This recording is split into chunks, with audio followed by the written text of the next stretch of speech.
Sabahın hava proqnozu açıqlanıb. Milli Hidrometeorologiya Mərkəzindən Lent AZ-da bildirilib ki, oktyabrın 26-da Bakıda və Abşeron yarımadasında hava şəraitinin dəyişkən buludlu olacağı, arabir tutulacağı, əsasən yağmursuz keçəcəyi gözlənilir.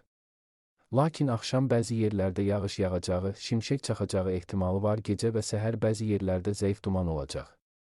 Mülayim cənub-şərq küləyi axşam arabir güclənən şimal-qərb küləyi ilə əvəz olunacaq. Havanın temperaturu gecə 14-16, gündüz 19-22 dərəcə isti olacaq.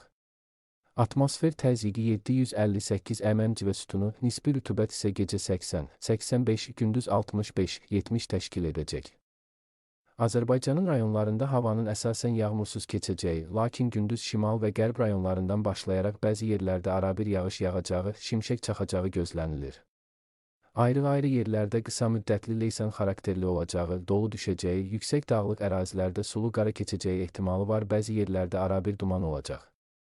Mülayim qərb küləyi gündüz bəzi yerlərdə arabir güclənəcək. Havanın temperaturu gecə 11-16, gündüz 19-24, dağlarda gecə 3-7, gündüz 11-16 dərəcə isti olacaq.